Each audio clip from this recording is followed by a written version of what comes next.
Welcome everyone to the studios today. You will remember Kelly Cook. She's the Director of Cardiac and Pulmonary Rehab. And you have Ms. Spivey here with us today. Let's let you introduce her. Okay, this is Amanda Spivey. She's the Pulmonary Rehab Coordinator for our outpatient pulmonary rehab program at Fairview Park Hospital. Welcome. Thank you. Thank you. Yes, so pulmonary rehab, and we're coming upon Pulmonary Rehab Awareness Week, correct? Right. That'll be the coming week. And so many times in the past, obviously, we've had a lot of activities. We've been out to interview and what have you, but obviously with COVID, we're kind of limited on that. But let's share a little bit about what it's all about to try to let people know what pulmonary rehab is. Okay. Amanda. Pulmonary rehab is a program that is a therapy service, but it is specialized in helping pulmonary patients with chronic lung disease, shortness of breath issues. But we are overall conditioning and exercising these patients along with education and breathing retraining exercises. Well, Kelly, let's talk a little bit about the entire staff. I know Amanda's here, but I'm sure you have many others that are helping. We do. So we also have Lindy Lovett is our respiratory therapist, and she helps in both our pulmonary and our cardiac rehab program. And then we have Gwen Upshaw, who is our nurse in the program.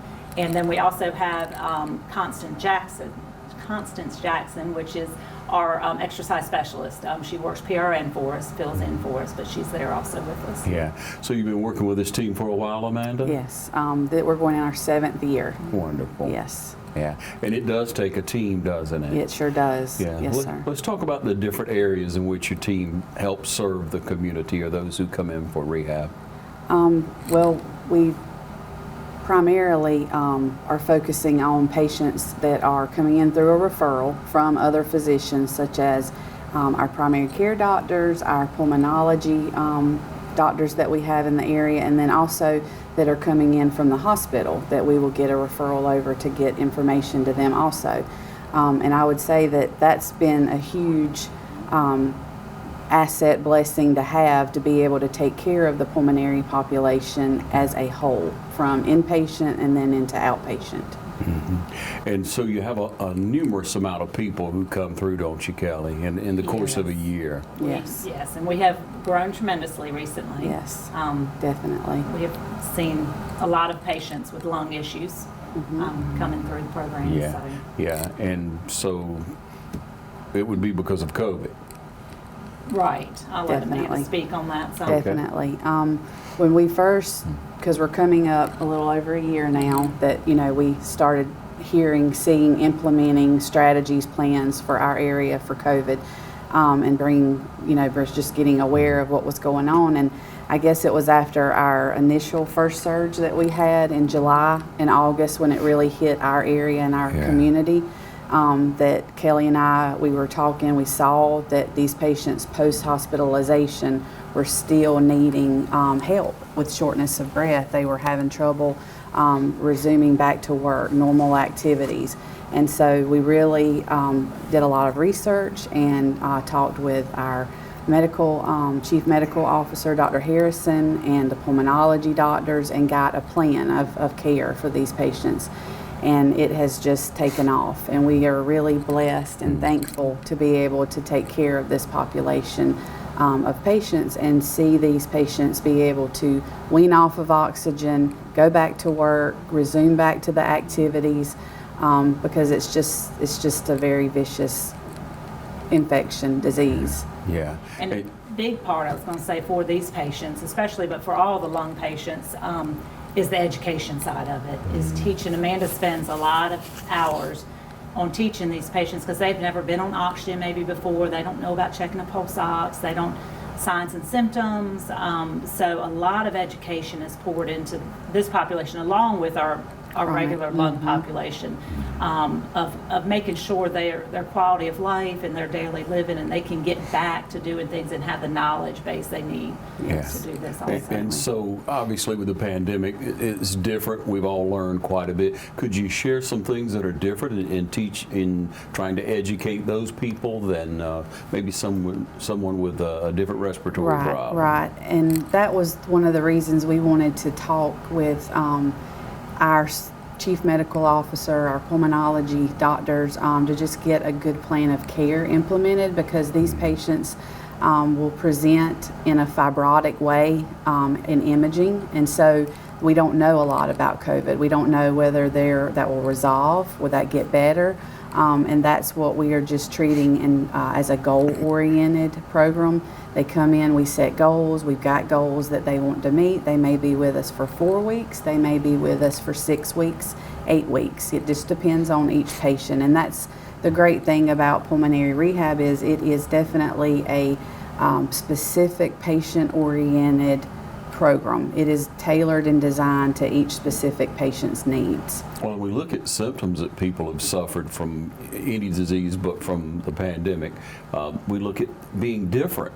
Everybody seems to have a different Yes. reaction. Some severity Yes.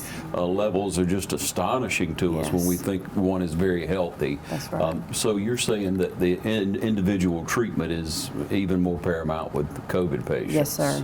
We've had a variety of patients from 38 years old to in the 80s. It's just a broad spectrum, and that has been a learning curve for us as well in how to treat patients in, let's just say, the 35 to 55 range, because we are used to seeing older patients in the 55 plus range, and their needs are different.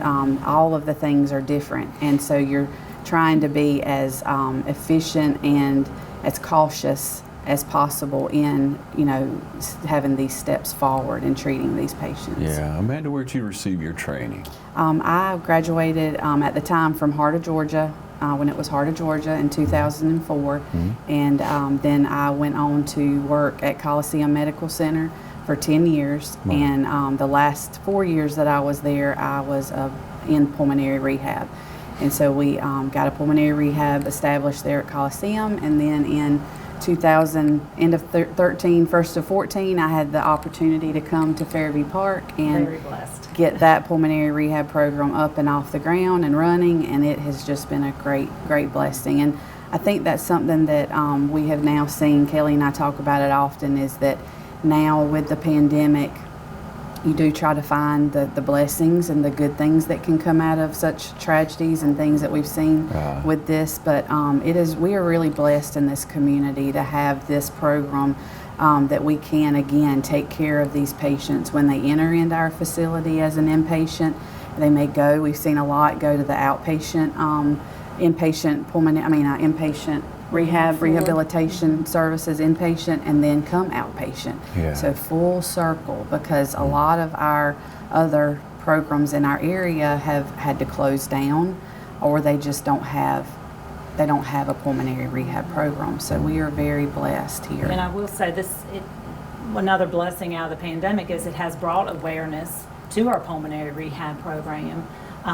With our primary care physicians in town and our pulmonologist, and that we're there and that we can serve the needs of our other lung patients, of our COPD and bronchitis and asthma and all the other ones. So it's brought more awareness, and that's another thing we're trying to do through this Pulmonary Rehab Week, is just bring awareness to the community that we're there and that we're able to serve our lung population here in Dublin and surrounding counties, that we can serve their needs. So a breathing issue that one may have, not identified with a pandemic, is it a slow process that usually comes on a person? Let's try to identify it with people, because as we age or as we face different scenarios, maybe as we're exposed to some things, we have a reaction to it, and maybe we're not breathing as deeply, or we realize, hey, you're not breathing the same you used to. A spouse may tell, or a loved one may point that out. Let's talk about some of the issues, some of the signs. Okay.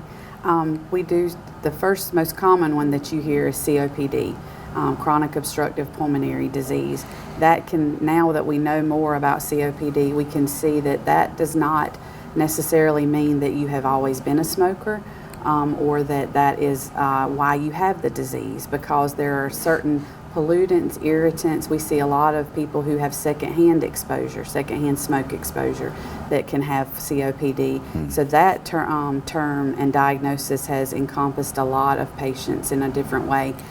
We also see pulmonary fibrosis patients and then asthmatics, bronchiectasis. But the things that you first want to be noticing is activities that you would normally do. Are you more exerted? Are you exerting more to have to do those activities and being short of breath? Also, it could be heart rate. Heart rate may go up. You may overall feel tired, fatigued, and this is a change in what you were used to being able to do. Most of the time they go to the doctor and they say, hey doc, I can't breathe, I'm having trouble, I'm struggling, I can't do what I used to could do. And so the doctor says, let's do a chest x-ray, let's do some preliminary testing, and then they go about getting diagnosed. Those are the patients that we love to capture because they're fresh, they're new, they're wanting to learn everything education-wise, and that is key. As Kelly touched on, education is key in treating anything, especially a chronic disease that you have to deal and manage with on a daily basis. How often could one be cured of it, Kelly? Well, with pulmonary lung disease, and Amanda could speak better on it, but it's not what we're trying to do is improve quality of life. All right. We're trying to strengthen their heart and lung system, their muscular system. We're trying to get them healthier to where they'll stay out of the hospital. Yes. They have a lot of readmissions within the hospital with either pneumonia or with different things that happen with the lungs. So our goal is to improve quality of life, to strengthen the heart and lung system, to get them back to doing as much as they can of their daily activities, and to let them know, remind them, and we always have to remind them, you're not where you were 15 years ago, 20 years ago, you're at a different state now. Let's focus on what we can do now to get you stronger, and then just to improve that quality of life is what we're really focusing on. Yeah. We'll take a short break and be right back. Portions of this program are brought to you in part by Fairview Park Hospital, a leader in healthcare for Dublin, Lawrence, and surrounding communities. Providing specialty services through facilities such as our Sleep Center, the Heart Center, and Women's Imaging Center. At Lakes Alignment, we would like to take this time to thank our community for your support over the last 66 years, and especially these last few months with the opening of our brand new truck center. When you drive into Lakes Alignment, you get master trained technicians like Anthony Penny. Everybody calls him Bug, but it means so much to us.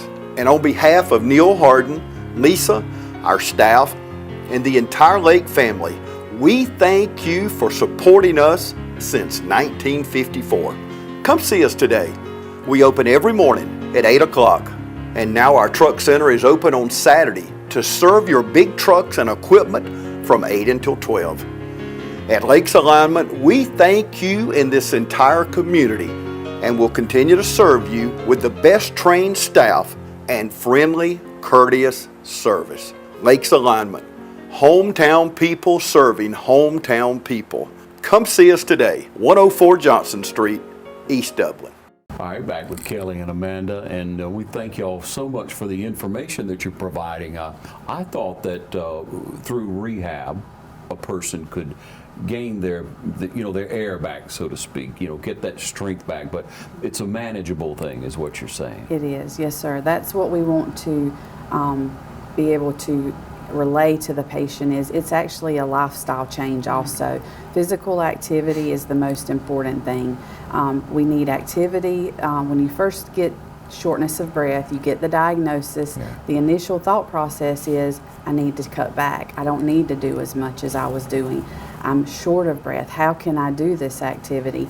And so that's what we try to help them to understand is the less activity, the more sedentary you become, the more short of breath and deconditioned that your body becomes.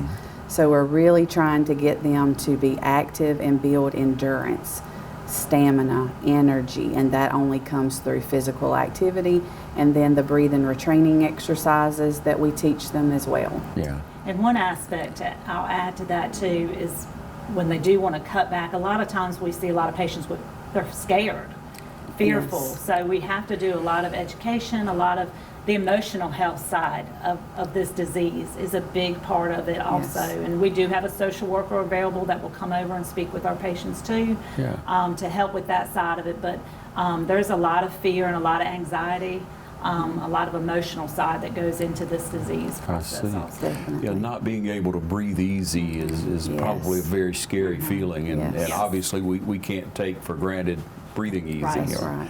having having deep breaths, and so I would assume that if it gets to a certain point, you would have to really start with breathing exercises before you do any exercising or physical exercise. Very slowly, yes, sir. When they come in, we do an initial assessment on them, a 6-minute walk test, and that gives us a lot of good, valuable information off of that walk test that we can know how their oxygen levels are maintaining through that walk, also the level of shortness of breath. And then we do and are fortunate to have a lot of variety of exercises and machinery that we can use with them. And so a lot of times we do baby steps, and that's what we practice. A lot of times I laugh with the patients, and we do the old fable, the tortoise and the hare. Yeah. And we say, I say, hey, are you a tortoise or are you a hare? And we'll ask that in the beginning, and so it's good to hear their responses. And I just say, well, I need you to be a tortoise. I need you to be a tortoise because slow Yeah. and steady Yeah. wins Yeah. the race. And so that's what we Yeah. really, really practice. And so what about diet? Diet's important as well, isn't it? It is, yes, sir. Diet is key in being able also to not have as much pressure on your diaphragm. I think people don't think about that. We don't think about how much pressure that we have on that muscle.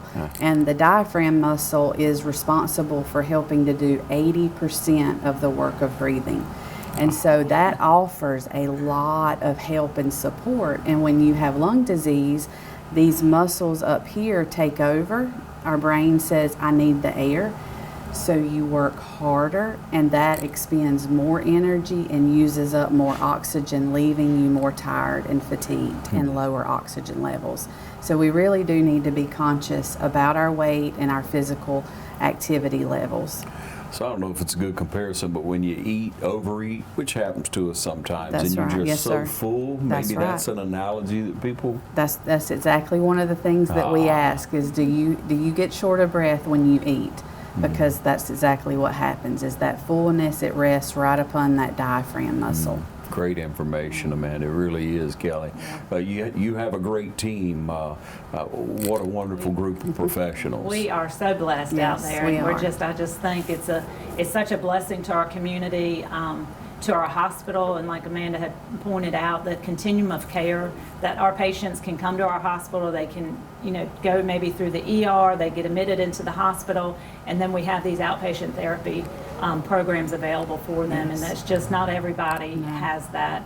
And therapy it's very important. Rehab is very important for patients going through anything from physical therapy with hip issues to heart therapy to lung therapy. It's an extremely important continuum of care program that we just want our community to know we're here and we're able to serve them. And And also that it doesn't just stop with pulmonary patients, it doesn't just stop with the actual program. We are thankful that we are able to offer a maintenance program.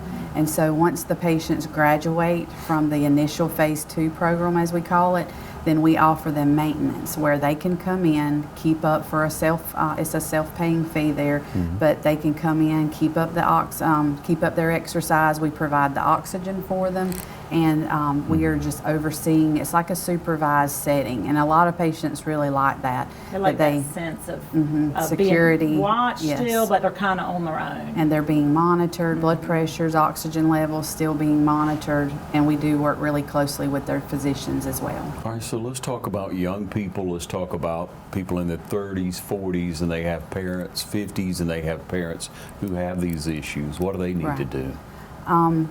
I would say that they need to be alert and oriented and in tune with their parents. We sometimes get into the mindset of they're our parents and we think of them in a different way, and then as we age we don't realize that they're aging as well. Yeah. And so a lot of times we don't pay enough attention to those things, and so we really need to be mindful of how our parents are, okay, well, Mom, Dad, they used to could do this, now they can't, and they're struggling, and I'm noticing that they're more short of breath. I'm noticing that that's not as easy for them, and then get them the help and the care that they need, or try to step in, help, get some assistance for them. There's a lot of great programs out there in our community that can help take some of the burden and load off of patients and struggling with pulmonary disease. Yeah. So always we need a referral in order to come to a pulmonary rehab, correct? So you'd see your Correct. primary Yes. physician. Yes. Yes, sir. And they can, one of two ways. I mean, they can see their doctor and talk to them about it, or they can call us directly at the rehab facility, and we Right.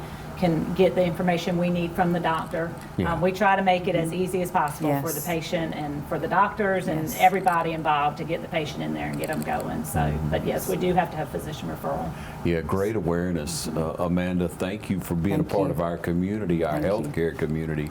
I can see how Lady Kelly is, that you've become part of Fairview Park here and Thank you. helping so many people. We hear great stories about what you all do, but it's wonderful to have you come into the studio and be able to share more. And so the invitation is there if they would like to call you for more information, right? Yes, yes, and they can call directly to the hospital and ask for cardiac or pulmonary rehab.